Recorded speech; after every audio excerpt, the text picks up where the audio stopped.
We are forging ahead with the topic of mobility. I'm very excited about this next speaker because he is going to do two things.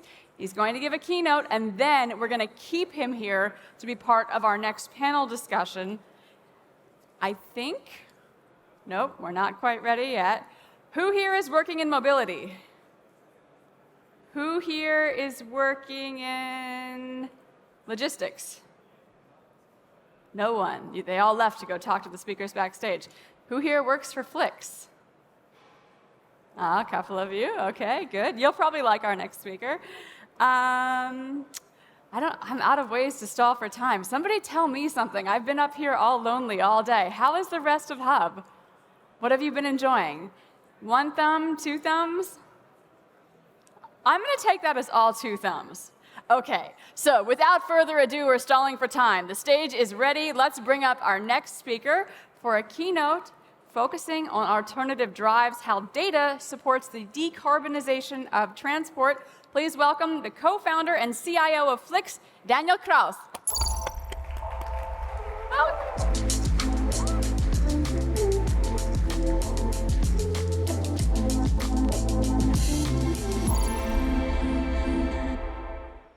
I really wanted to say good morning, but apparently it's wrong.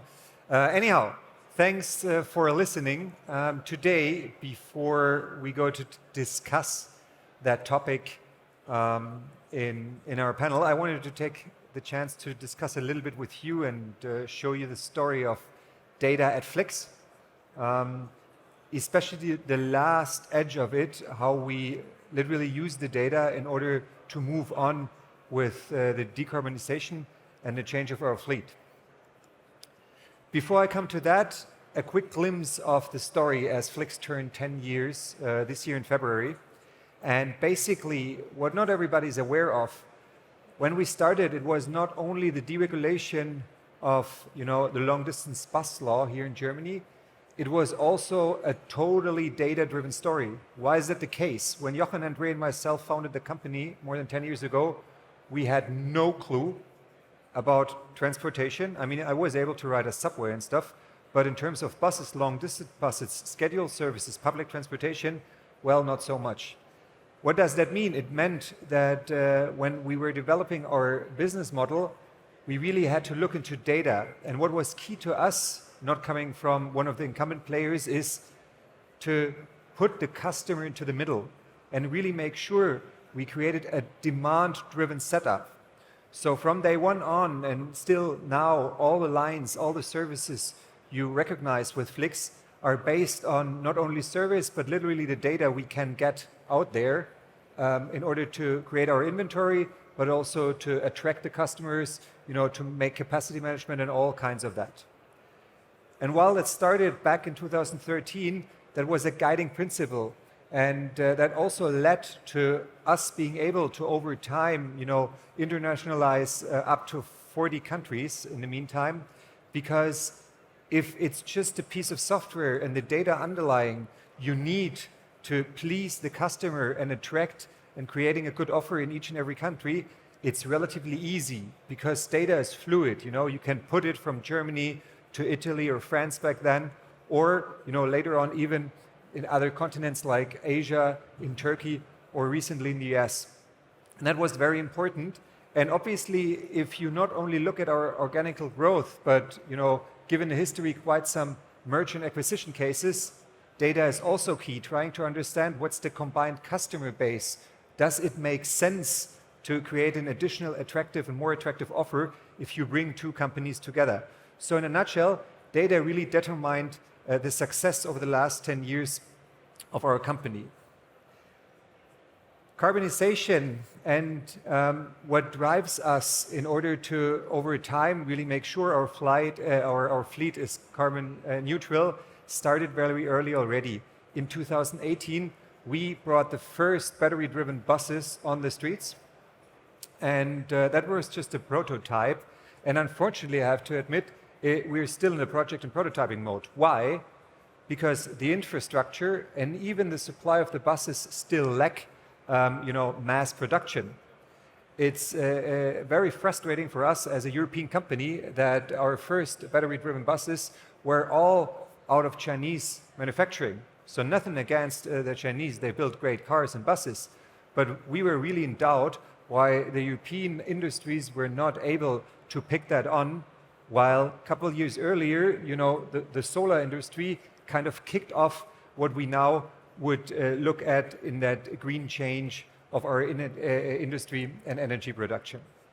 Over time, we started trying out more and more different measures to start decarbonizing our fleet, and also there data makes quite a lot of sense, because there's obviously a difference whether you just use a biodiesel or you can at some point really roll out hydrogen buses.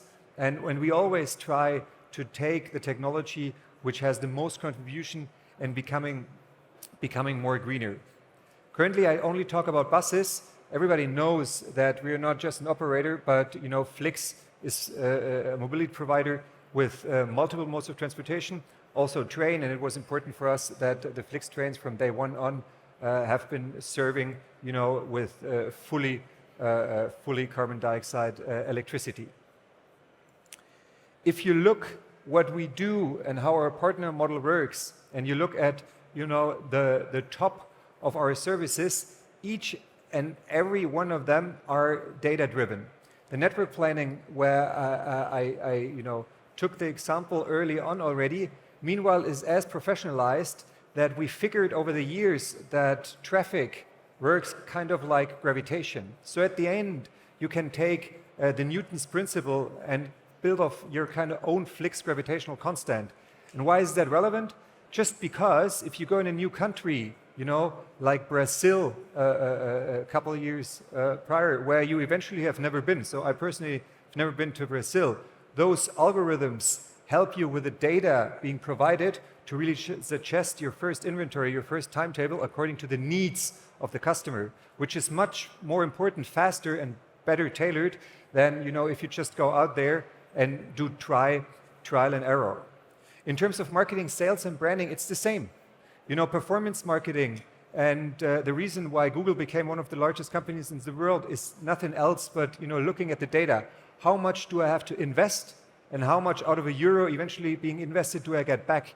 And what's the way to, in the best sense, convert the customers so they come and choose Flix over other modes of transportation?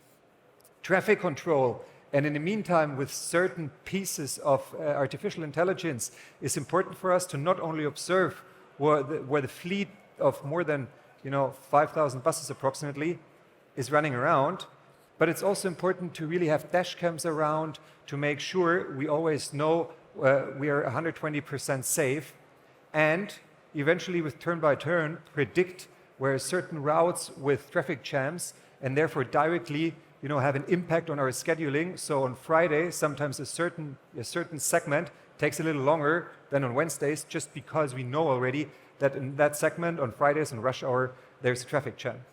And customer service is something which B2C brands have been dealing with forever. It's always important. If everything runs smooth, cool.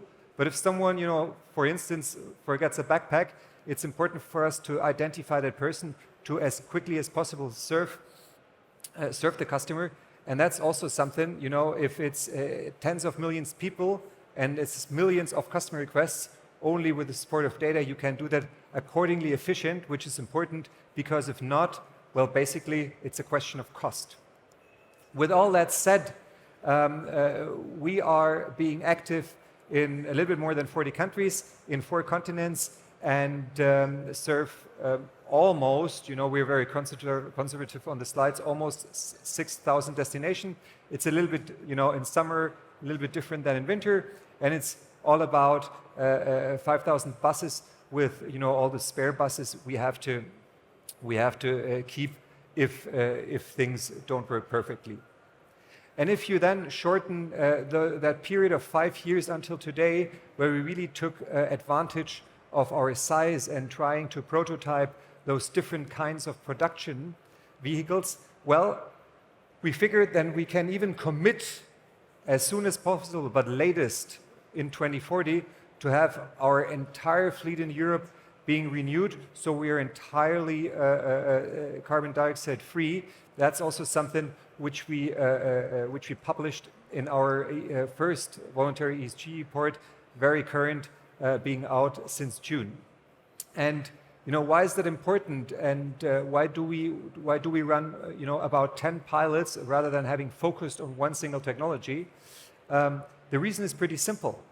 We are a pan-European player with borders, with different policies and regulatory, and of course also different infrastructure. And what we try to do is to not only figure out what will work and what will be the technology for buses in terms of the engines and powertrains, but to really also support, policymakers work together with cities and municipalities with that broad range of data, where we may have the infrastructure to charge buses, where we may have the infrastructure for hydrogen gas stations, and where it's eventually more allowed or welcome to run buses with biodiesel, while in other countries, maybe the regulatory, does not really appreciate that. And, that kind of services we try to provide, use ourselves in order to, as quickly as possible, figure out what kind of technology for long distance road transportation will be rolled out latest until end of 2030 to basically become a totally CO2 neutral player, not only from a technology and digital point of view, but also from an actual bus point of view, because this is the challenge, not only the digital piece of our business. So that's kind of a glimpse how we leverage data, even into the hard and tangible assets. And now I'm looking forward to the discussions. Thank you very much.